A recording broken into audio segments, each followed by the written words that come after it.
Okay, we are here in chapter 11, and we have our question here. Example 1. Given a cache memory that has the following characteristics: 32-bit main memory address, and the block size is 32 bytes. So the size of the block is 32 bytes, and the main memory address is 32 bits, which means it's very large. But the block size is very small, 32 bytes. Size of the cache, okay, now he's giving us an important piece of information because that's our next question. Fine, you told me that the blocks are this big. By the way, how big is the, how many blocks, here, I'm gonna ask you first question before we can go any further, just based on these two pieces of information, how many blocks are there in the main memory? 2 to the 8th. How did you get that?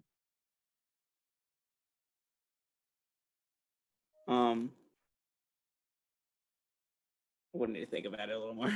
Yeah, think about it a little bit more. What is 32 bytes? It's 2 to the what? To the 5th. Very good. So 2 to the 27th. Right, 2 to the 27th. Because in the end, all these blocks are in this memory. So if the blocks are small, there are going to be a lot of them. There can be 2 to the 27th of them. Because these 5 bits are for inside the block, and the rest of the bits are going to be, in other words, it's like if we have, if we have any quantity, let's say a large amount of rice, we have 100 kilos of rice. If we're being told that each bag is 1 kilo, then we must have 100 bags. If we're being told that each bag is 5 kilos, then we got to have 20 bags. Either way, we're going to end up with 100 kilos. This is telling us how many kilos total we have, 32 bits, which is 2 to the 32 bytes. And this is telling us how big each bundle of rice is. It's 5 bits. So how many do I have? I have 2 to the 27th bundles in order for these small little bundles to make up this amount of memory. But now we're being told something else, the size of the cache. So far, we don't know anything about the size of the cache because we could have one, block in the cache, and that's it. It's possible. You have 2.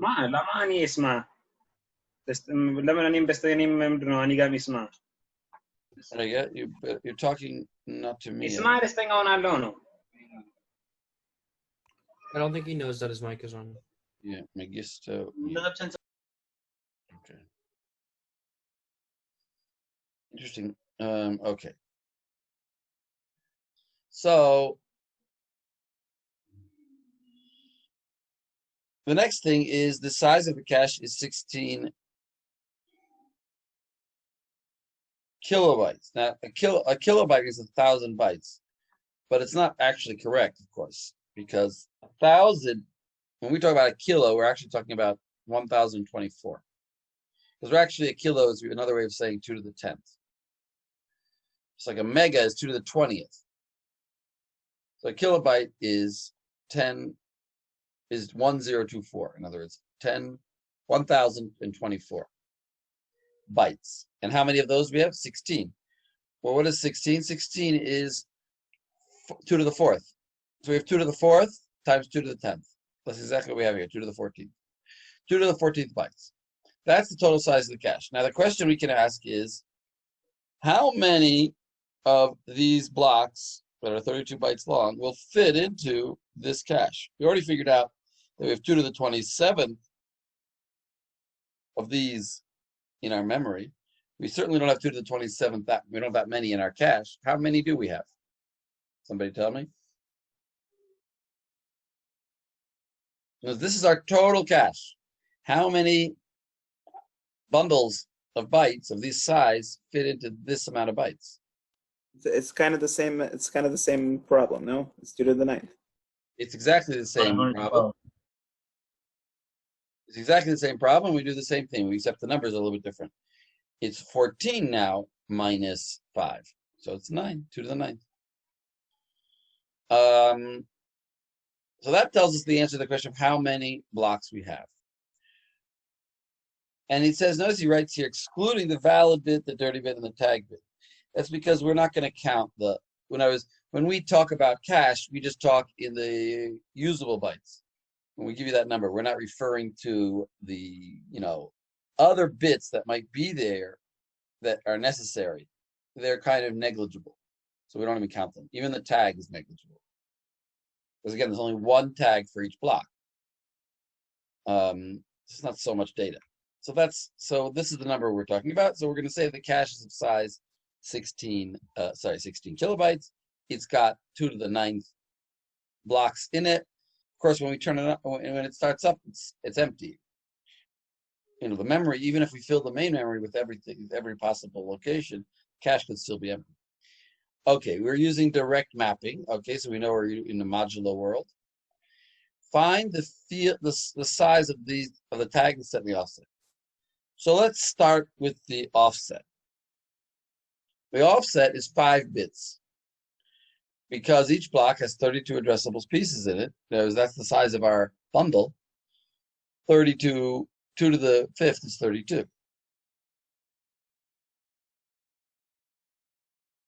5 bits. Again, 1, 2, 4, 1, 2, 4, 8, 16. 2 to the 5th is 16 actually. But if we put a 1 there, we get a 16. And we put a 1 there, we get an 8 and a 4 and a 2 and a 1. We get up to 31. Plus the 0 gives us 32. So 2 to the 5th is, don't get confused. 2 to the 5th, what is 2 to the 5th? 2 times 2 is 4, 8, 16, and 32, right? So, okay, the number of rows is 512. How do we get that? Well, we already figured that out. We just did. It's the number, the size of the cache is 2 to the 14th divided by the size of the of each bundle, which is 2 to the 5th. And when you do division, you subtract. So 14 minus 5 is 9. 512 rows, which means 512 blocks in our cache. Of course, each block is 30. So if you multiply 512 times 32, you're going to get 16K kilobytes, 16,000 bytes approximately. Again, you notice it's 512. If it would be 500 times 32, it would be exactly 16,000. But it's 512, it's going to be a little bit more. I mean, this is, by the way, you should understand something that's very neat mathematically. The reason why we talk about kilobytes is because it just so amazing coincidence. It just so happens that 2 to the 10th is almost exactly 1,000. So it's like KL 1,000. In Latin, kilo is 1,000. So it just so happens that 2 to the 10th, and then by another amazing coincidence, 2 to the 20th happens to be about 1 million. So it's 2 to the 20th is essentially 10,024 times 1,024, which gets you close to 1 million. So when we actually say a megabyte, we're actually talking about a little bit more than 1 million bytes. Why is it that when you buy a computer, ever notice that you bought a computer and you asked for like a hard drive of 1 terabyte? And when you look on your hard drive on the computer, it's not 1 terabyte. It's 980 something gigabytes. Anyone understand why that is? What's going on? And it's not powers of 2. What? It's not powers of 10, it's the powers of 2. So it doesn't work out perfectly. What's not powers of 10 and what's not powers of 2? Where's the, if they gave you, million, whatever it is, the 10,024 times 1,024, whatever that number is, let's say 1,000,000 1,200,000, I don't know, whatever it is. If they gave you that times, or a giga, which would be another times 1,000 times 1,024. If they gave you that times another 1,000, it would be a terabyte, and your computer would say it's a terabyte. When you're ordering a terabyte, they're actually lying to you. What they're giving you is not a terabyte. What they're giving you, because the computer tells you it's not a terabyte, what they're giving you is a billion. Wait, a million is a megabyte. A giga is a billion. A trillion, they're giving you a trillion bytes. Exactly. In other words, they say, they're pretending like they're dumb. They're pretending that a terabyte is a trillion bytes. So they give you a trillion bytes. But when the computer sees those trillion bytes, it says, this is not quite a terabyte. Because a terabyte is not a trillion bytes. It's a little bit more. So it tells you what you have in the computer world. So because of addressable memory, because of the bits, there's no point in using that extra bit. Nothing to do with waste. It's nothing to do with marketing. It's just the manufacturers want to save some money. In other words, they'd rather give you a trillion bytes and tell you it's a terabyte than actually give you a terabyte. And they get sued for that? No, because they'll defend themselves and say, well, we think a tera is a trillion. And it's been practiced like this for 40 years or more. So, I don't know, maybe you could sue them for it. First of all, my father would say, yes, of course they can get sued for that. You can get sued for anything. But will the suit win? You have to ask a judge, and it depends on your judge. But yes, you can always sue. You may you may waste your time, but you can always sue. So they could get sued for it. But, well, I don't know. I don't know the history of the legal battles, but the point is, they're telling you, they're playing dumb. They're saying a terabyte is built as a trillion bytes, and they're giving you a trillion bytes. And we know now that it's not. Previously, other people told me that the reason it's not quite a terabyte is because they were using some for the program that runs it. Is that not true? That's not true. At least I'm saying that's not true. Whoever told you that can say that I'm wrong. But I say it's not true. It's not true because you'll see no matter what disk you buy and what memory it is, whether it's this company or the other company, you'll always see the exact same discount. In other words, the exact same less amount of bytes. It's mathematical. It's not physical. In other words, they're just not giving you all the bytes. If you blank out everything on your disk, you'll still see the size. The size, when the computer tells you the size, that's the total size. It doesn't care whether what's in use and not in use. It's telling you the full size. So that is the answer. You can argue, that's the reason. You'll see on every disk it's the exact same amount. Number of bits in the tag now. Well, we already figured out, notice how we did this. We wanted to find all three of them. The tag is always the last one because it's just the total minus the other two. Because the tag will always be like that. The offset we've determined has to be 5 bits because that's how big the byte. The offset tells me where I am inside of a block. So it has to be 5. The set bits tell me what the last digits, everything after the offset, by the way, everything to the left is all from here until here is the block number. And we said that if you look at certain bits of the block number, you will get the modulo, those certain bits, however many we look at, is the set. And we figured out that we already figured out that the set bits, which is equal to the number of rows. That's how many rows we have. The number of rows is 2 to the 9th. So the set bits is obviously 9. So 32 minus 14 is 18. Our tag is 18 bits. We figured out all three. Now the next question. Given a cache with the same characteristics as we described above, where will the data address 16384 be mapped to in the cache? So the first thing you got to do is translate 16384 into binary so that you know what the set field is, what the offset is, and everything. Well, this number in decimal looks like a useless number, but in binary, it's actually a very simple number. It's all zeros with a 1 at the 14th place and all zeros again. That, in other words, it's 1 to the 14th is that. In fact, that is 16 kilobytes. 16 kilobytes. If they would sell you 16 kilobytes, you would get 16,384. You should get 16,384 bytes, but you really get 16,000 bytes. So,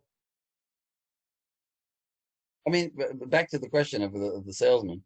It's just an argument. It's a fundamental argument. What is a kilobyte? The salesman thinks kilobyte is 1,000 bytes, and we think kilobyte is 1,024 bytes. And of course, we're right. And they're just thinking that so they can save money. Okay, so 2 to the 14th. That's what it is. 2 to the 14th is that number. It's a 1 there. So what does this tell us?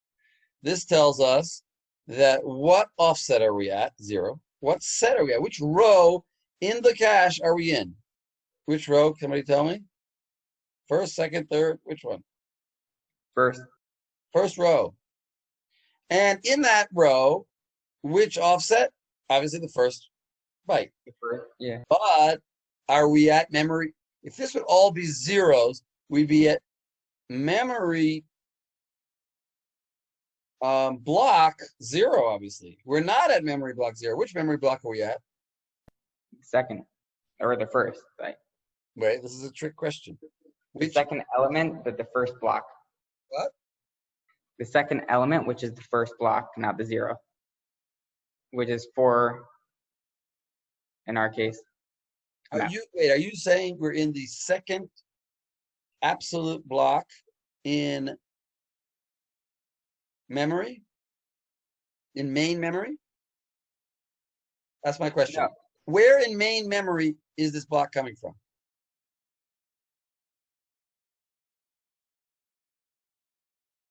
It's obviously in the first row. It's in the first row in the cache. That's what this means. But is it the first block of memory in all? This means in the first row. Is it the first block of memory in all of the computer or not? No, it's the second. Not the second block either. It would be the second block. Block number 2 would have the value 1 in the set field. Right? There'd be a 1 here. In the second row. Block number 2 goes into the second row in cache. Right? Block number 3 goes in the third row. This is in the first row. So what block in main memory is it?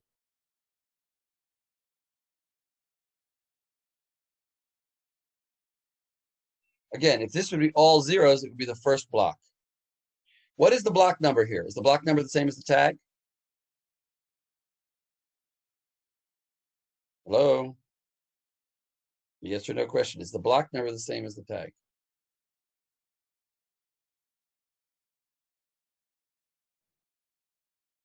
Didn't review your slides. Is the block number the same as the tag? No. What is the block number? The tag plus the set index. Yes, exactly. So if we're going back here, which block number are we in? 1024. Close.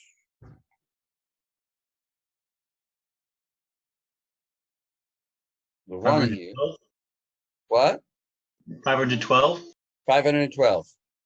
This is block number 512.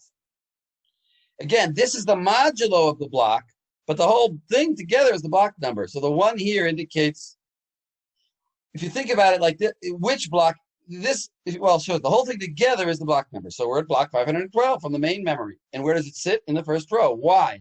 Because 512 modulo 512 is 0. So it goes to the first row. If this would be a 2, if this would be a 1, 0 here, which block would it be? 1024. Thank you, 1024. And if it would be 3 here. We 1, 1.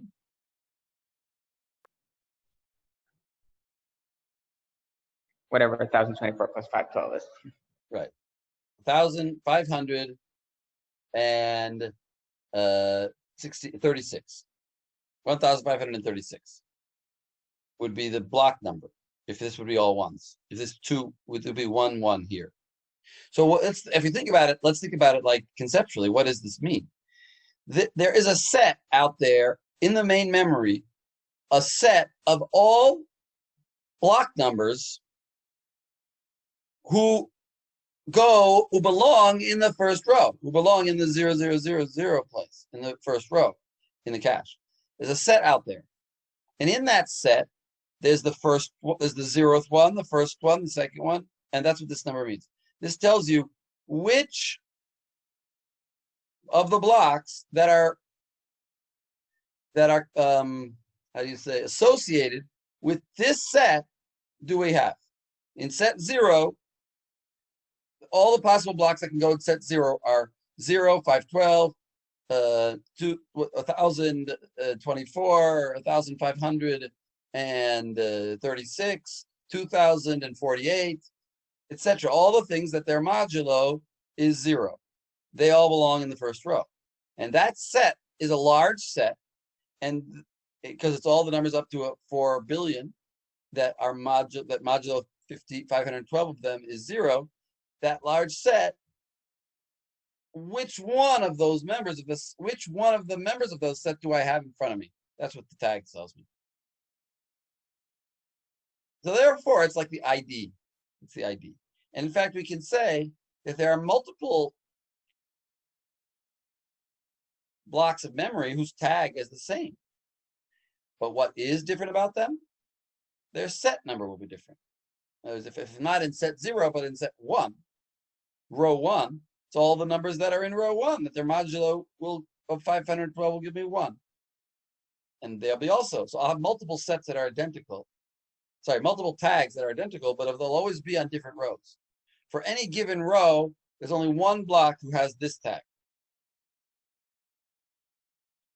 So again, the set the offset means we're the first location in the first. Here's a picture of what we have. It's the first row. It's the first location. But what's not written here is, oh, maybe it is written here.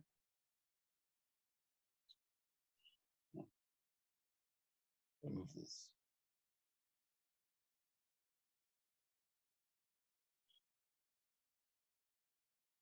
What's not written here is which block this is. This is block number 1, not block number 0, the second block.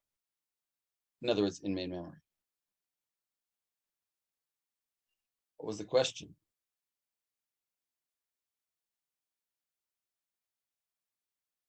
Where will this be addressed to in memory? Well, I think it's missing from this what I've written here. Right, sorry. Where will it address in cache? Well, so right, we're only asking which row is it going to go in the cache? And the answer is the first row. When you say first row, you mean the 0 row, right? Yes, the first row, right. When I say the first row, I mean 0 row. Yeah. The truth is we should call, if I use the English words first, second, third, I'm not going to, I mean the row number. I don't mean the row number. I mean, this is the first row. This is the second row. This is the last row. Row number 0. But anyway, you're right. Sometimes in previous classes I've used the 0th row just to make the point. But really, it should be usually I call the first row. And in the slides, I think I call it the first row, or in the whatever in the book he calls the first row. Okay. Now, how many blocks are there in main memory? Well, that was the first question I asked you. And we said it's going to be 2 to the 32th, the total amount of memory, divided by how big each block is. And each block is 32, which is the same as 2 to the 5th, which means I do 32 minus 5, 2 to the 27th. 2 to the 27th, or let's look at it like this. You can write it 2 to the 27th is actually the same as 2 to the 20th times 2 to the 7th, which is the same as saying, well, 2 to the 20th is a mega. A megawatt, not a megabyte here, because we're talking about how many blocks. So it's a mega block. That's a mega block. And 2 to the 7th is 128. So we could say 128 mega blocks. Funny term, not megabytes, mega blocks. Fine. You're only going to see that term in this course. Part 3. Which block in the cache will main memory block 32,768 be mapped to? This is direct mapping. So again, we're going to use modulo. So, I mean, I could write it out in binary, or I could punch it into my calculator with 512, and I'm going to get this modulo 0. So it'll be mapped to block 0 in the cache again. The computer doesn't actually perform modulo, it just looks at the set, right? Yes, it doesn't do it like this. It does it like this. Just look at those bits of the number. In other words, I put in 32, just like I put in 16,384, and I got this 1 over here and everything else zeros. I'll put in 32, and I'll see it actually that this will also be zeros. The set field will be zeros. If I put in that number. This was block number, though. Actually, the difference in this question. This is address. There's a little bit weird examples here because the address he gave you is a very low number. But the block number he gave you is a very large number, which could be way further towards the end. In other words, that's a block number, not an address. So we're going to put that number over just in this section from this line here until the end. We'll put in that value, and that'll tell us which set that block is associated with. We're not even talking about the full address of the. There is, if we would give you the offset, then we have a full address, but we're just giving you a block number. I think you said this. I just want to clarify. So for each block in the cache, there's only one bit that will have. Then For each block on in the the cache, there's only one. there's one unique tag. There's only one unique. No. For each block obviously only goes to only one row. For each block how do I say it? For each block that is associated with a certain row, Each they're one has all its own unique tag. distinguishable. Every block that's associated with a certain row is distinguishable by its tag. Even though the same tag may But apply. there will be multiple blocks with the same tag. It's just that they're all associated with different rows in the cache. Exactly. They're all associated with different rows. Okay. Now we're on a new topic. This is the other method of mapping. In this method, a block in main memory can be mapped to any block in cache, not the modulo. This provides flexibility in choosing which block to replace in the cache. It produces a higher hit rate for 2 reasons. In other words, we're more likely to find the memory we want now. Why? When there are a number of blocks in cache which have a valid bit that's set to 0, what does a valid bit set to 0 mean? Not there. Right. It's invalid data there. So that means it's never been loaded to. Therefore we can load a new block of memory from main memory without removing anything from the cache, no matter what. As long as there's somebody left with a valid bit of 0, we can always put in a new one. So we could have multiple blocks whose modulo is the same because they go anywhere. So that obviously is going to produce a higher hit rate because we can choose which ones to remove. If we want to remove somebody, we could, for example, remove the one that was least recently used. He's some piece of data that we haven't used in a long time. We'll get rid of him. Probably we're done. Probably we finished any need for him. When all the cache is valid, we can optimize which blocks to replace. So if it's not the case that it's equal to 0, but they're all valids are 1, so we can still choose which ones to remove. For example, the least recently used. And there are several algorithms for this. The main downside of this method is the complexity of the implementation. By complexity, we mean the hardware, the logic gates. So let's talk about it. Format of the address. The address has 2 parts. Notice, not 3 parts. There is no set field. Now, as we previously divided to 3 parts, Now we're going to divide it into two parts. Of course, that just means that the tag is larger, or the whatever you want to call this. This is the block number is still from this line left. But now that whole block number will be needed to identify which block we have, because we'll need a unique identifier. The tag will be unique to each block, so that because we have no idea where we're looking. When we had sets, we only need to be unique to that set. But now it needs to be unique to everybody. So it's going to be a lot larger, the ID. So the block number in the main memory is the tag, and the offset is within that block.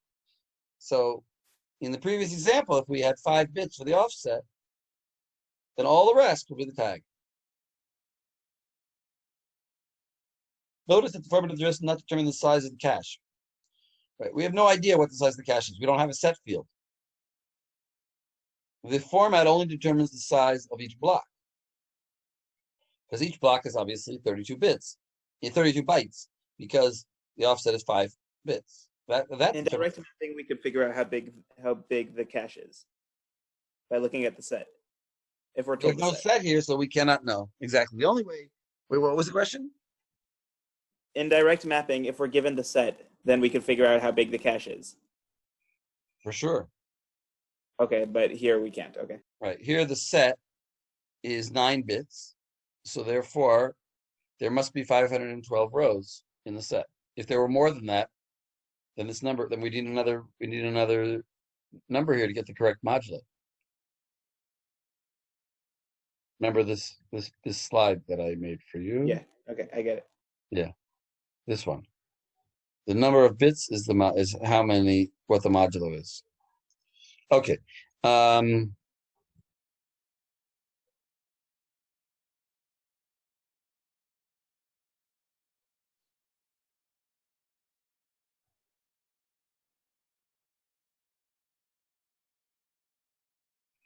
In other words, unlike direct mapping, we don't have this set field. The following is an example of the address format. So here's an example, obviously, because this line could be anywhere. But if we're sticking to the previous example, then it would look like this. Okay. So the structure of the cache is going to have a valid bit, as always, and it's going to tag, as always. Just like, it actually looks quite similar at this point. But any block can be loaded to any location in the tag. So the tag field is going to be larger than it was before. The tag field will identify the block. We will need to scan all the tags to find the desired address. We have no idea where to look. The block that we're looking for could be in any one of the 512 or whatever size cache we have locations.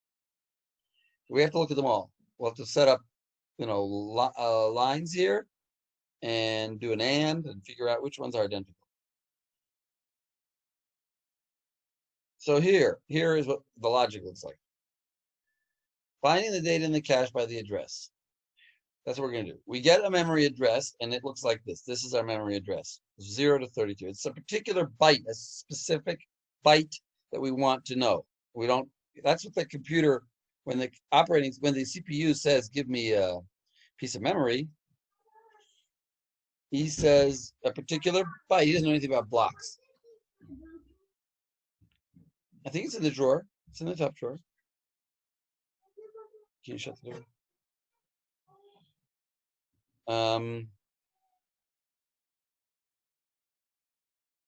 So we get a memory address. We get a particular memory address. Now there's a particular byte, and we don't know anything about the blocks. We're going to figure out what its block number must be. So we need to divide it up like this and say, well, the offset of that address is these 5 bits. That's going to tell us where in the row the particular memory we want. But we still need to know which block we're talking about, and it could be anywhere in all of these. Sorry, it could be anywhere in all of these rows of the cache. How are we going to find it? We need to compare the tag field in the address with all the tag fields, emphasis on all the tag fields in the cache, to see if the block is there. We do this comparison in parallel, so it'll be fast. Here's an example of a 32-bit address with 5-bit offset. So what do we do here?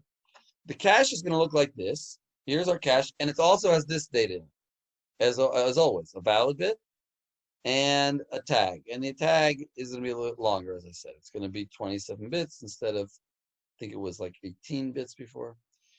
And the logic circuits are going to work like this. We're going to have some kind of equal operator, which is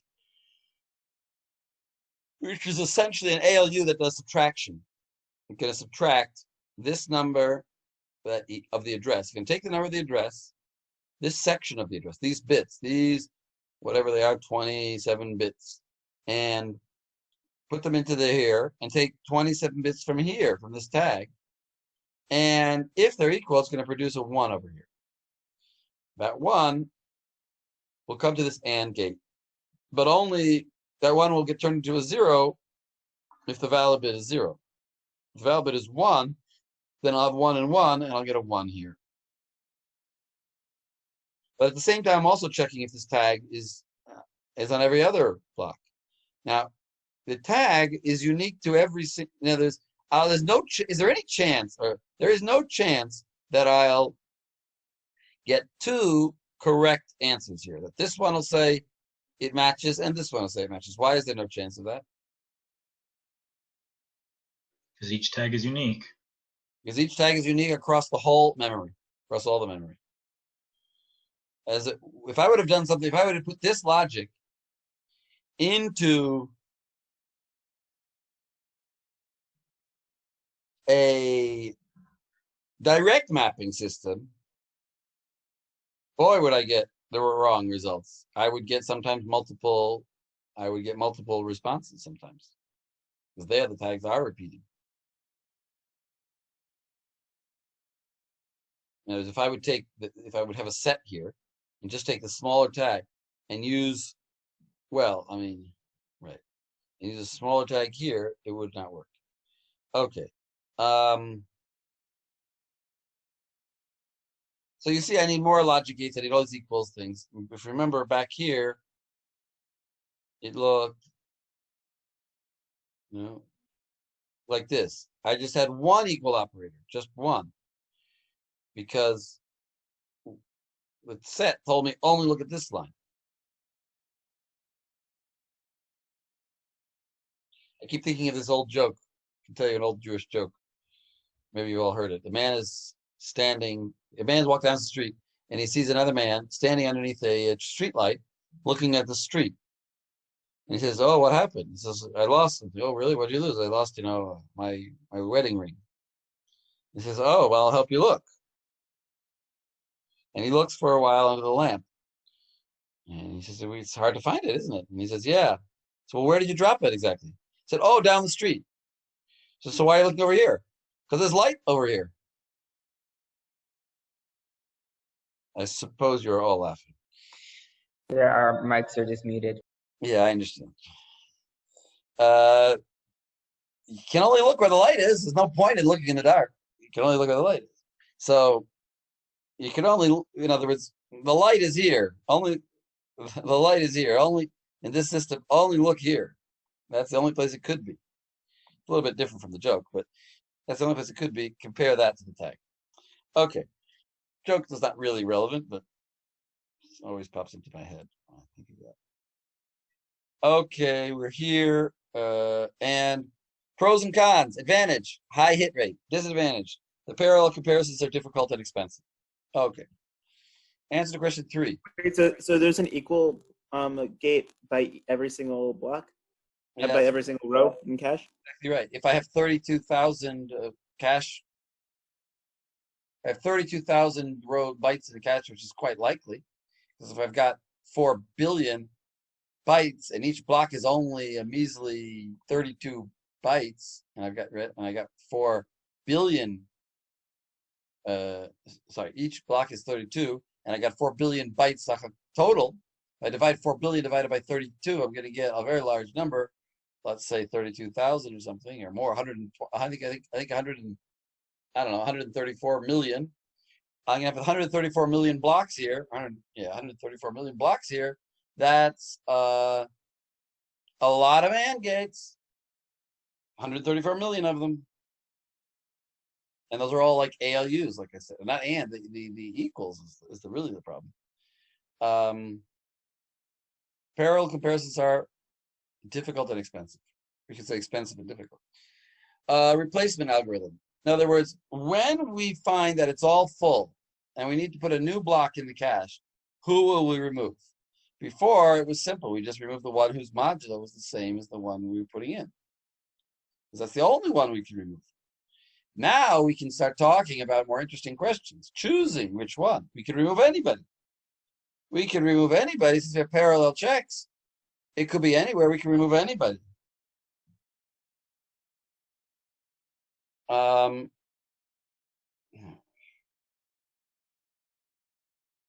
Right. There will be a lot fewer rows in cache than blocks in memory. Obviously, that's otherwise it's not a cache if it's not smaller. When the cache has invalid blocks, so utilize those blocks. Use those blocks as the place to put the new one when I want to bring in somebody. When the cache is all full, all the valid bits are 1. We need to select which block to replace by one of the following various algorithms. The most simple to think about is least recently used, LRU. The idea is you replace the block that was written to in the past, longest. The advantage is a very low miss rate, because if we haven't used it in ages, we're probably done with it. We're probably not going to use it again. So that's the best candidate to remove. Major disadvantage. You need a system to keep track of recent accesses for each block. How in the world are you going to know when you accessed it? What are you going to do? You're going to have a whole nother piece of a whole nother 4 bytes on it, on every single block, to tell me the date I last, the second number I last touched it.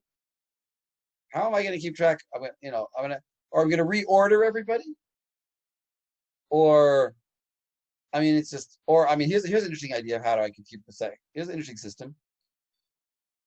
This wouldn't tell me least recently used. Anyway, it's going to be complicated as heck to keep track of who the last one is. You'll have to, every time you access it, you could increment a number and then take the one with the highest number, but that just tells you that it was accessed the most. It doesn't tell you the time it was accessed the most. So you'll have to periodically remove numbers from those that have been in memory. Every minute you lower the number of everybody. And every time you access it, you add 1 to it. So that would actually work, right? Because if you add 1 to it each time, then the ones that haven't been added to a long time, since every minute that's gone by, they've been lowered, they're going to get lowered down to 0. Or just every time you make a block switch, you reset everything to 0. No, you don't. You just search everybody and find whoever's number is lowest and remove him. Then you have to reset everyone else, or else the one with the highest is just going to keep on getting higher. You're saying he's going to be least recently used again because he's only was hit once. You're right. You'll have to reset it all again, and then you won't know anymore. So that's one system I just thought of right now. It's not whatever. We're not going to talk about the systems. The truth is, in operating systems, the same issues occur when you're talking about pages, which are blocks from the disk that are in main memory. Now, the same relationship exists. How do we decide where to put blocks from main memory from the disk, from the external hard drive or the internal hard drive? How do we decide where to put that into main memory? Is the same question as where do we put main memory locations into the cache?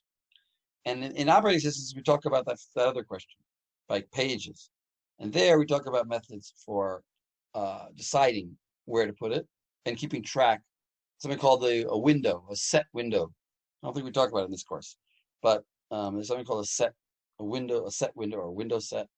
It's a major disadvantage keeping track of recent accesses.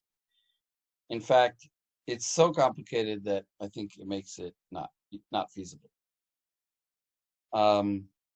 Here's another system, random. That's a system. Replace a randomly chosen block. Advantage, very simple. Disadvantage, does not lower the miss rate much. But I still say it's better than direct. Why is it better than direct?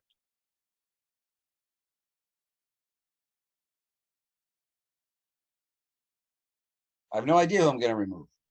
Remove any random guy. Because if you're in consecutive memory, you're just going to keep on overwriting a single. Right. Well, not consecutive. Consecutive is not a problem. If I've got 32,000, if I've got 10,000 rows in my cache, and I want to read row 400, 401, 402, 403, I'll have no problem. They'll all have different modulos, so they'll all fit into cache. They will never. The only problem is it's not really consecutive. The problem is like skipping.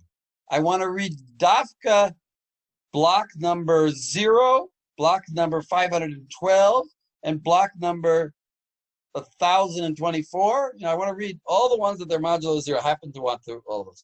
Then I'm going to get a terrible miss rate in the first system. In this system, if that happens, that rare case happens, or even if it happens, a little bit, I could actually get lucky. In other words, every time I choose one at random, it'll be one of the 512, and unlikely will it be the one I need next. I mean, there will be a chance that it's so I could end up having in my memory the 2 that I want most often, even if they're at a deluge, even if they're at a skip, an interval, that's the word, even if they're at an interval of 512. Now, the problem we saw before was that we have a problem. We have need for things that are at intervals of the modulo. Intervals of 512. If I need those blocks, then I can't, then I have a lot of misses. Here, I won't have that problem. So it is still better. Also, they'll be put into blank rows if some of the rows aren't being used. Oh, that's a very big point. You're right. That is also a very big advantage. You're true. That is also contained in these words, still better than direct. Yes, if I've got blank rows and I need 500, but it still goes together with what I said before. If in the other case I need 512 and I need 10,024, they both go in the same row. I'm going to have to switch them out, even if the rest of the cache is completely blank. Here, I won't even do that. I won't even use the random method. I'll only use the random method when it's all full. I'll just stick it right in anywhere I want. So it's still better. So the random method. So you may ask yourself, well, what's the point of having, this put it anywhere and then just use a random system? How is that advantageous? So we just said it'll still be better. We'll be able to utilize all the cache all the time. Whereas in the other system, there may be certain holes in the cache that we can never fill. C, third shita, any number of algorithms. In other words, I didn't want to go through them all. But for example, you can have a round robin algorithm, just remove. Round robin would kind of mean start when it's all full. The first thing you do is remove the first one. Then the next time you remove the second one. The next time you remove the third one. Or you can go backward round robin. Go the Like other a direction. queue? What? Like a queue? Yeah, like a queue, exactly. Because if you do that, if you do a round robin, then what will happen is the one that you just replaced, you're not going to get to them for a while. So it ends up going to be that you're replacing the ones that have been there the longest on the theory that you're finished with them. It's kind of opposite of what you might want to do. The ones that have been there the longest, you might say, oh, they're very useful. I need them. Maybe that's why they're there. So, but whatever. It's saying the ones that are the longest there, I'll remove them. That's that theory. I mean, obviously, you could test these different theories and see which one produces the better, hit rate. But it depends on the program. And it will depend on the program. Yes. So, you can say, So what's the third option? What? So what's the third option? Well, the third option that I wrote is etc. In other words, any number of other algorithms. I mean to say that in the third option, I'm just saying, and everything else. Basically, there are two options. And then I just said everything else. I don't want to, whatever you could think of. Any possible thing you could think of is possible to do. Round robin, for example. Or, I don't know, or the set window. What's round robin? Round robin, I said round robin is I just go around everybody. In other words, there's 5 seats at the dining room table, and 6 people want to eat. So I sit and eat, and now the 6th person comes in, he wants to eat. So who goes out? You pick somebody. Okay, I go out. Now I wait 2 minutes, and I want to come back. Who goes out? Not the guy who just came in for me, because he just sat down. The guy who's been at the table the longest. So that'll be then the guy after him, for example. The guy to the right of him. And then he gets up, and when he wants to come back, the guy to the right of him will go. In other words, everybody in turn. Round robin means everybody in turn. You just go through in some circular fashion. First row 0, then row 1, then row 2, then row 3. When you get to row 512, go back to row 0 and replace him. I just made that up. I mean, it's just a system that you could have. Would it be good? I have no idea. Sounds pretty good. Yeah, it could be very good. I mean, you'd have to test it on programs and see. There's almost no. I mean, right, it makes sense. It has a certain logic to it, because you're saying something I haven't used in something that's been there a long time. Probably I haven't used it in a long time, but it is confusing, those two issues, because it could be there a long time and I just used it. In other words, it's not. It makes sense by sitting at the table. It doesn't make so much sense here, because just because it's been there doesn't mean. I would really much rather use the first one, least recently used. It's just that it's very hard to compute that. To compute it in hardware. In other words, we talk about this system more in operating systems, because then we have a whole operating systems that can calculate who to remove. But here we have no operating system. There's no operating system. We're talking about hardware. This is a course in hardware. So we'd have to have some hardware solution that would keep track of all the accesses. So it's obviously going to take a lot of bytes, a lot of data, and some kind of refresh method, and it's whatever. It's going to be complicated.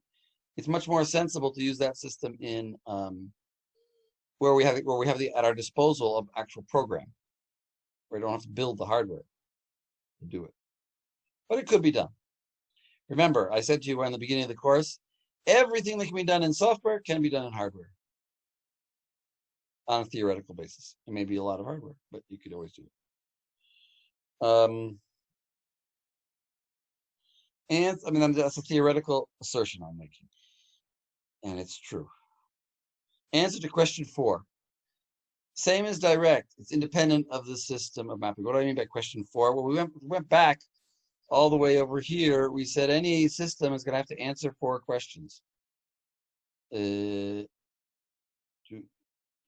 Methods here. Any method for mapping a cache will need to relate to 4 questions. The 4th question is, when the processor writes to cache, will it change, be copied to the main memory immediately, or will it change only be copied when the block is removed?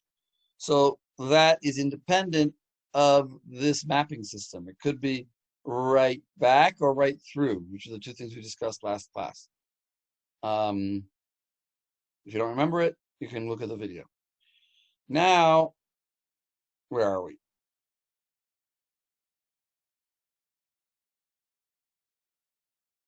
We were here, independent of the system of mapping.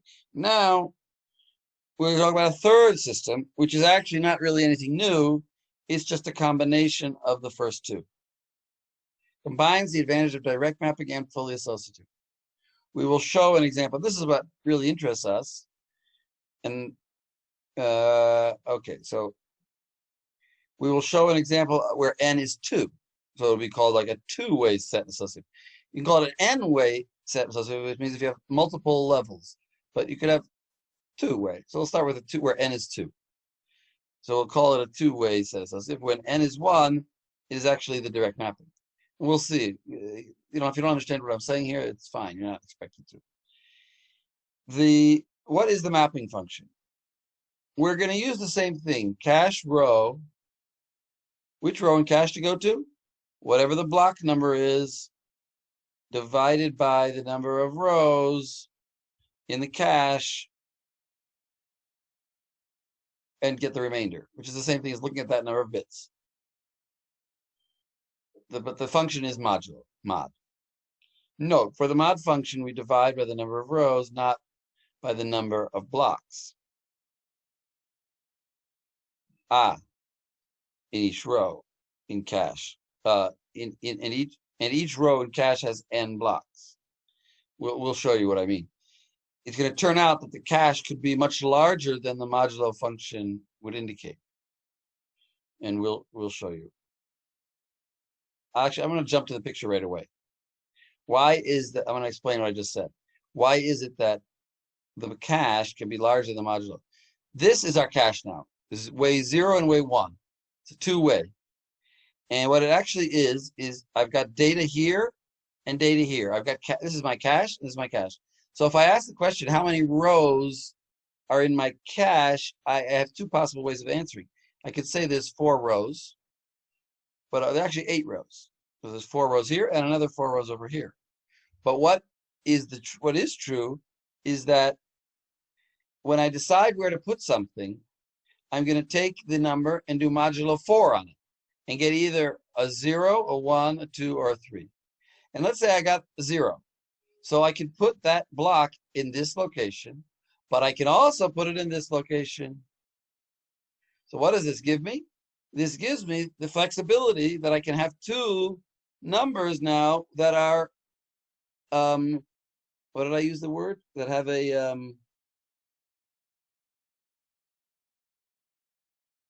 what was that nice word I used in English? Whatever, that have a gap between them of 512. That's or whatever. In this case, 4. I could have, now there's in the old system, if I just have just this, then if I want to put block number 4 and block number 0, I can't. Because I'll put block number 0 here and also put block number 4 here. And also block number 8 and block number 12, block number 16, they'll go here. But now if I want block number 4 and block number 16, I have no problem. I'll put 4 here and I'll put 16 over here. But what if I want also 8? So then I'm in trouble. Okay. Wait, so we still need to put equal blocks by every single. No, we don't. No, we don't. That's what we're going to gain. We're going to get. We're going to gain that. So again, we're going to have to put some equal blocks. But we'll see here. So again, we could have 8 here and 16 here, and we have 2 that have the same. What was the same difference between them? Whatever, the same. They're all multiples of 4, the number of rows. So I've gained that flexibility that I can choose where I want to put it. And I can also choose which one to remove theoretically. If I have 4 here and 8 here and I want to put in 12, I can decide that I can take out this one or this one. I could, if I had some kind of system, if I wanted to have a system of keeping track of who's been accessed more, I could theoretically do this one. But I don't have to check every single place, because if I want to put in 4 now, I don't have to check any row except the first row. Only can go there. I may also have a dirty bit here, depending on if it's right back. So wait, let's go back. So now that you see the picture, that's very important. Let's just answer this. It's identical to this is identical to direct mapping. I'm gonna have a tag, a set, and an offset, just like we had in direct, where the tag and the set combine to form the block number. But the set field does not tell me the size of the cache as it did before. Because if the set field would tell me the size of the cache, and what would the size of the cache be here? 5 bit 6, only 2 bits. It would be 4 blocks. But it's not 4 blocks. The cache is 8 blocks. So the set field here will not tell me the size of the cache. It will tell me the number of rows in the cache. Right? There's 4 rows in the cache. The cache is longer, kind of. It's got, the rows are longer.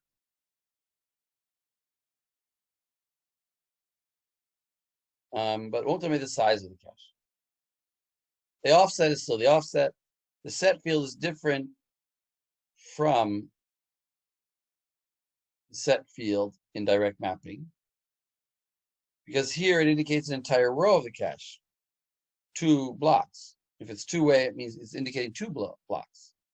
And since there are 2 bits for the set field, there are a total of 8 blocks in cache. In other words, 4 times 2. See the diagram. Funny way of saying it, but the point is, this doesn't tell me how big it is. I have to know that it's two-way. If it's two-way, I mean, if I know that it's two-way and I know that there's 2 bits here, then I know that it's 4 times 2. If it's four-way and there's 2 bits here, then I know it's 2 times 4. So it'll be, I'm sorry, actually it was 4. 4 times 4, 16. Cache memory is built like 2 tables, where each table has a tag, an ID. The contents of the block data and the valid bit and a dirty bit if necessary, right? So I have the contents of the block, that's the data. I have the valid bit and the tag. The number of rows depends on the number of bits in the set field, as it did before. Difference from direct mapping. Now there are 2 ways sections of the cache, such that the desired data could be in either way, and only the row is determined by the modulo function. Explanation. The set field points to a row in the cache. As we said, that row has 2 blocks now, one in way 0 and one in way 1. Okay. As we said before, if the set has X bits, then there are 2 to the X rows in the cache. So the set field will still tell us how many rows there are in the cache, but it won't tell us the size of the cache unless we know that it's a 2-way and not a 4-way. I mean, if we're told that it's a 2-way, if we're told that it's an N-way, you know, and we're not told what kind, how many rows. Because, for example, I could have a setup that looks, let's see. I don't have a picture.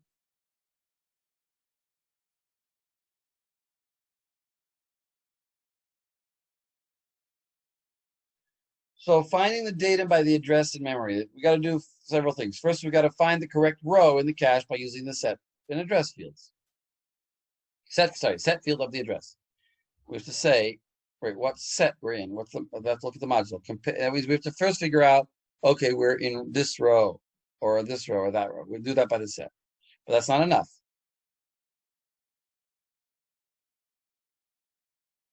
Compare the tag of the address to the tag of the 2 blocks in that row. So here's your question. How many equals we're going to have to do? 2. We have to compare the tag here and the tag there to see if either one of them is a match. Only check those blocks where valid is 1, of course. Don't check if it's 0. So we only have 2 equals, and then the computer just plugs in whatever row was chosen? Yeah, here. Look at the picture. Here's way 0 and way 1. And the set told us to go to this particular row, for example, because it was modulo 2. It was modulo 4, we got a 2. We got a 2. So we went to this row, and we went to this row. And we checked the tag. Is the tag equal to the tag of here?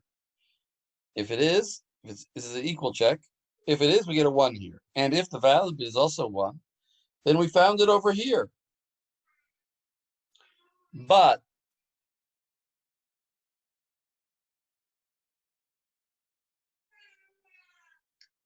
if we found it over here, there's another possibility is that we take the same tag and we bring it over to here also, and we compare it to this tag. And presumably, I mean, if our computer is working right, only one of them will be the same. I mean, theoretically, if some screw up happened, you could theoretically put the same number in both places. But then, whatever. Presumably, it's only in one of the places. So we'll get, if we get true here that it's equal, then it's not going to be true over here. And then those output, if we take both of them together and we do an OR on them, then as long as one of them reduced to 1, then we have a hit. And then if we had a hit, we'll go over here and we'll check the input here. Now, if both of them are 0, 0, 0, then that's this line. Well, this line is canceled. I put a line through it. This line, however, is going in 2 places. So that means that if this is, I mean, it's strange how he did that. I didn't draw this. How he drew this is a little bit strange, but doesn't really matter. If this is this is the 0th bit. So if it's 0 here and it's 1 here, so that's this line. If it's 0, sorry, if it's a 1 here and a 0 here, that's 1. That's the value 1. So that means it's this number 1, which is that theta, which is that's where we got the hit, the 1. But if it's a 1 here, then we're going to get either the number 2 or 3, depending on what we got over here. And either way, he's saying choose this. So actually, if it would be found, I can ask you the question, if it would be found in both places, which one, and something happened here. If it would be found in both places, which one would actually come out? If somehow I had some kind of screw up and I had it in both places, which one would come out according to this diagram? Well, can you answer? I have a 1 on this line. I have a 1 on this line. Which line, what's going to come out? From way 1. Exactly, from way 1. This way. Because if there's a 1 on this line, then it can only be 2 or 3. So, and both of those are this line, so it'll come out.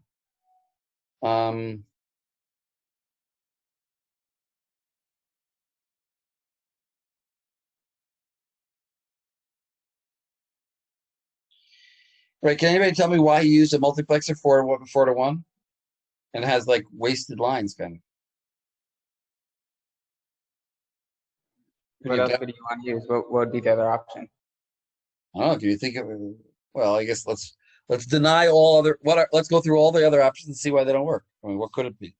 It could be an or. Well, if it's an or, it would just tell me that there was a hit or a miss.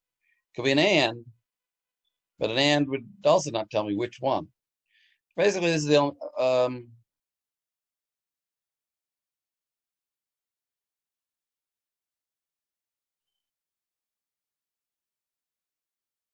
Yeah, basically that's the only way to do it. Anyway, just understand that he had to do it like that.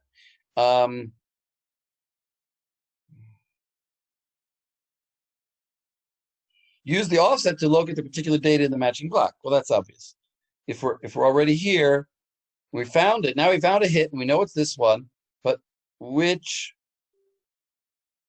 we're also what goes down this line is only this byte. So in other words, we're going to actually retrieve this byte, and we're going to retrieve this byte, and we're going to send them both down. But only one byte will go through. Which byte? The byte that, whether there was a hit on it or not. In fact, we're going to retrieve those bytes even if there was no hit. Even if the valid bit was 0 and the valid bit was 0, we're still going to retrieve those bytes. They're still going to go down, and they're still going to come out here. One of them will come, well, it'll be 0, 0. Actually, it won't come out. If it's 0, 0, it won't come out.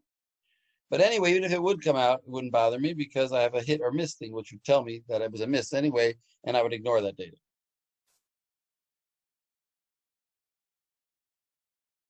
If the tags did not match, you will need to load the block from memory. Into the cache, either into the location of a valid bit equals 0, or by replacing one of the two blocks if they're both valid. If they're both valid as 1. You will need some policy to decide which block to replace, and the policy could be, I'll always replace block. It could be random, for example. It could be random. Okay.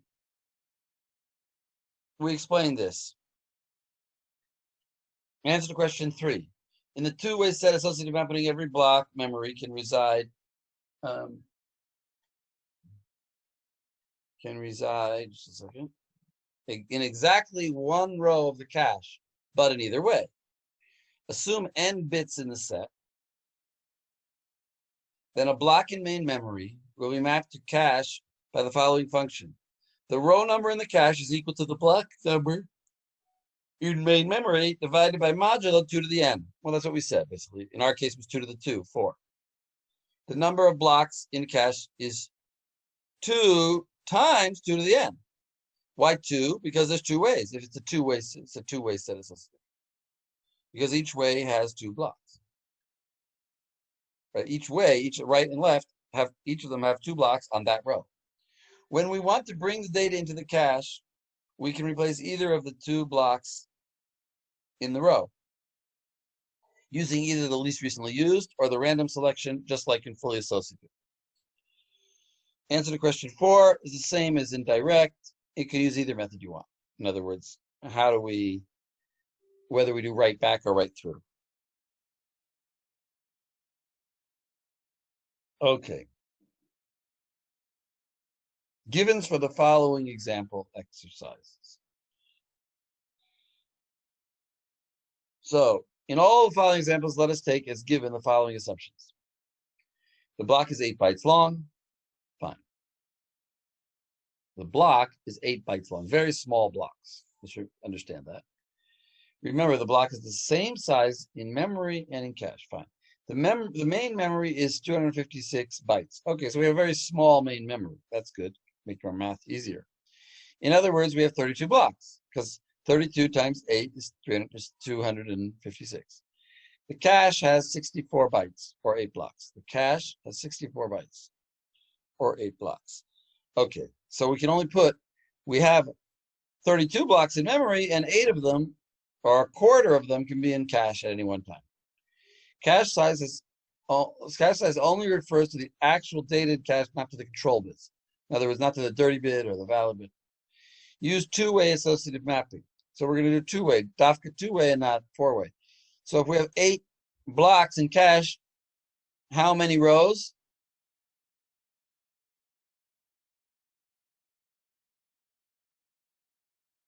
Four. Very good, 4, because we have 2 ways. Replacement strategy is least recently used. Good. Example 1. When there is a read miss and the valid bit is 0, we use the write through method. Okay. A read miss. It really should be a write miss. This makes sense. But I think that's the way he wrote it in the book. That means we will bring the block into cache. It should be a write miss. Anyway, when there's a write miss, when we're trying to write to something, but the valid bit is 0, what are we going to do? First of all, we're using WT. We're using write through. So that means we bring the block into the cache, fine, and then write to both the cache and the memory. That's just a choice. This is again a given, because I think it was given. Was it given right through here? This is a part of the given. Note that in other words, it couldn't have to be this way, but this is the way he decided. Note that in this case, there is no need to remove a block from memory because the valid bit is 0, indicates this is the first time we were writing to that block in the cache, into that row in the cache, really. Question. We want to read a byte from address 117. Explain how this byte will be read into the cache and then read by the processor. So, the address format is determined by the size of the main memory, which is 256. So the address is 8 bits long, because 2 to the 8th is 256. 8 bits long. Since the block is 8 bytes long, also, it's 8 bytes long. This is a bits long address. So the offset must be 3 bits. Because 3 bits tells me 8 bytes, right? 2 to the 3rd is 8.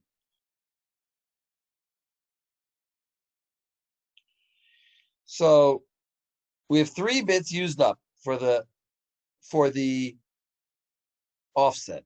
How many bits left? 5 bits. 5 bits are going to be, because we have 8 bits to start with, 3 bits are used up. We have 5 bits left. That's the block number.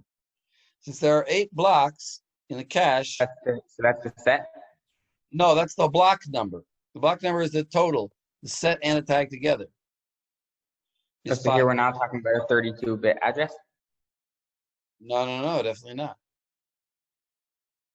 We said the size of main memory is only 256 bytes. Very small. Super small. So small you couldn't do anything with it. 256 bytes. It's not 4 gigabytes. It's 256 bytes. That means the address is 8 bits, not 32 bits. And since 3 of them are used for the offset because we have 4 rows. Wait, Since the block is 8 bytes long, the offset, the block is 8 bytes long. We were given that. That means that we need 3 bits to identify each individual location in the block. So 3 bits are used up for the offset within the block. That means we have 5 bits of our 8 bits left. So that means the number of total blocks in memory is 2 to the 5th.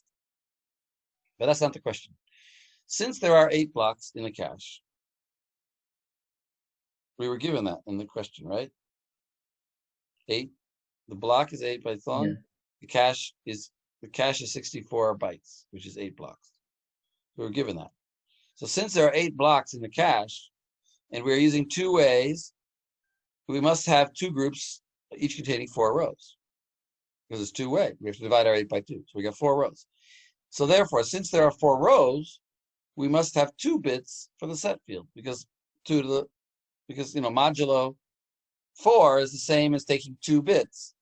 So that means of the 5, we have 2 bits, we have 8 total, minus 2 bits for the set, minus 3 bits for the index, the offset. That gives us 3 for the tag field. So it'll look like this. Here's our cache. 4 times 2 is 8. That's what we're supposed to have, 8 blocks. The offset is 3 bits. That tells us where in these 8 bytes the memory we're looking for is. This is the 2 bits to tell us whether we're row 1, 2, 3, or 4. And this is the tag, which we'll have to compare. It's actually missing something in the picture. There should also be like a tag box here and a tag box here. Well, lots of things are missing, and all the logic gates and everything. But obviously, you didn't have to draw that, but you could have drawn that. So when they ask a question like that, how are we supposed to answer? With the words, with the drawing, or multiple choice questions on the exam this year? So you won't have to think about that question. My answer, it's a multiple choice exam, so you'll just see what the options are and you'll choose the best one. If the options are given in words, then you'll choose the words. If the options are given in a diagram, then you'll give the diagram. Then you'll choose. You don't have to draw anything. You have to choose. It's a multiple choice. Not usually multiple choice? I don't know. Could be. Sometimes it is, sometimes it isn't. Usual. If you look back only to what? It could be anything. So there's no requirement. All the questions are multiple choice this year? This year the exam is entirely multiple choice. What will it be next year? Who knows? What was it last year? Who cares? Hopefully I won't need to find out what it is next year. Yeah. I'm just saying, there's no, that's part of the hakala that we're giving for Corona, is that we're doing a multiple choice. I mean, maybe last year was also that way, but there have been years, I'm here long enough to know that there have been years where it was not multiple choice. But this year it will be. So how do you answer? I mean, you should hopefully you don't have to deal with that question. But if it would be open questions, then you would answer it. And hopefully the question would say, draw a diagram. Tell me, explain how it says explain. That's word. If it says draw diagram. Okay. With that, and here. Now we're asking, where will a byte number 117 reside in memory? So 117 is equal to this binary number. When I see the 2 like that, that means it's a binary number. If you have a 10 like that, then that would mean it's a decimal number. The subscript tells me what base it is. So this is a binary number, and according to the format we determined already, we know that the tag is the first 3 bits. So the tag is that. The set is the second 2 bits, and the offset is the 101. We figured that out. If the offset is 3 bits, then the block number in main memory is determined by the 5 bits. And in this case, it's 01110, 01110, 14, i.e. block number 14. So if we drew a picture of it, we would draw it like this. Block number And we would say block number 14. 14. The 15th block, block number 14. The main memory looks like this. That's a picture of it. Where is this 117? It's in block 14. That is the answer, in block 14. Where particularly in it? At offset 5.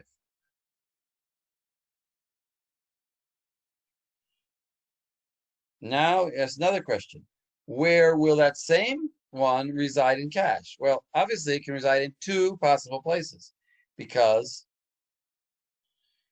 that's the whole idea of 2 ways. There's 2 possible places to put it. Where can it reside? Well, let's just go back. We're going to use this set to find that. The modulo is 2. So it can be in row 2 here. It'll be either here or here. How does it decide which one to put it in? So that's what we discuss here. Given valid 0 in all the blocks, the data and the data and tag values are all meaningless, indicated by these X's. I think it was given. I was given in the question that the valid bits. Oh no.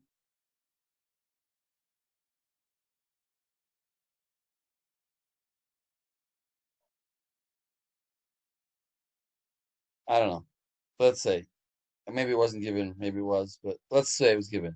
Given that the valid bit in all the blocks in the data are all meaningless, are 0, then the data is all meaningless. That's what the X's are. I mean, I don't know why there are no X's here, but there should be also. According to the set field, we are using 2 rows. Sorry, we are using row 2. Exactly, not row 1, not row 0, not row 1, row 2. We figured that out. Valid is 0. So we have a miss and need to bring block 14, right? We figured out it's 14. We need to bring block 14 into one of the 2 rows. Now 14 modulo 4 is 2. That's why we're in this row. How does it decide which of the 2 rows to put it in? It's a set. No, which of the 2 rows? There's a row here and there's a row here. No, we don't specify that. I mean, isn't it hardcore in? Like what? Yeah, but I'm saying in our discussion here, we didn't discuss it. It could be that it goes to the first. It could be that it tries here, and if the valid bit is, again, it's like this logic over here. Remember we saw this logic? Like I said, if I get a hit in both places, which one will come through? This one. Could I have done it differently? By all means. I could have had this one go over here. You know what I mean? I could have hardwired it any way I wanted. So the answer to the question is that not enough information is given in the question to answer that question. There's no rule according to the system. I can hardwire it however I want. So we have a miss, and we need to bring in block 14 into one of the 2 ways in row 2 of the cache. And then valid will be set to 1, and tag is set to 3, because that's the value of those bits, of the tag bits for the 14. Now the CPU will go back and read the datum, number 5, that's the offset, in row 2, in one of the 2 ways, whichever one produces a hit.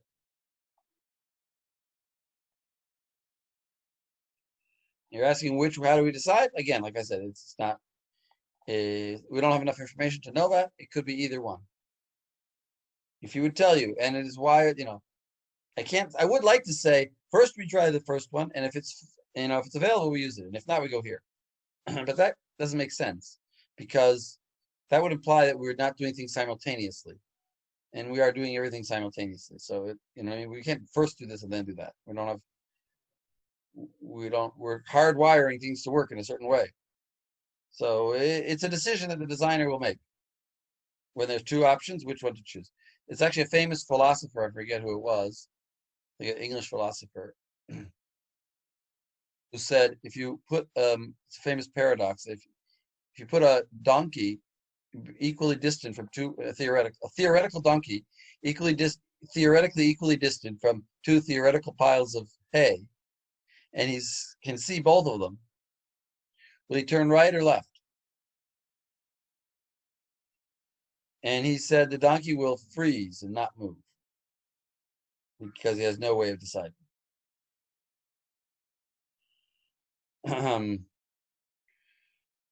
But if his donkey has free will, then he'll decide. Or if the factors are not exactly the same, he'll decide.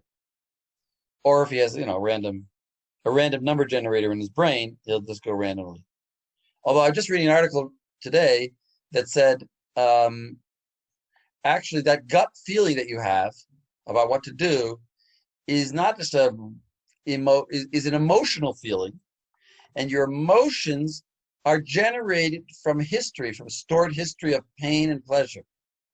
And therefore, if you have a gut feeling that the stock market is going to drop, it's probably because you don't remember it specifically, but you remember being in a situation like this before, and it dropped, and you feel like it. But it's not like you feel like it's going to drop now because you've had this same, because you felt that you've been in the situation before. You don't actually, your active memory doesn't remember it, but your emotional memory remembers it. And anyway, so a donkey may have some kind of emotional memory, but computers don't, and therefore they have to be hardwired.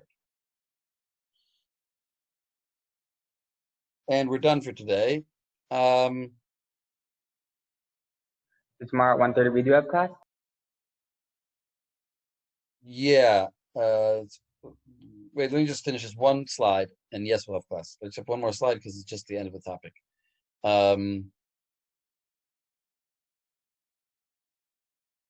So the CPU will read datum 5, and that looks like this. Assuming that it put it in the first one,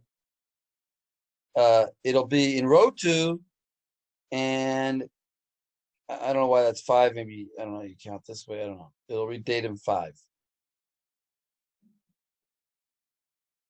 Maybe, I don't know why that's datum 5. The main memory will not change since this was a read after all. Just a read. Assuming zero way got Assuming zero way got selected, the memory will look like this. Notice that row 0 has block 0 and 1.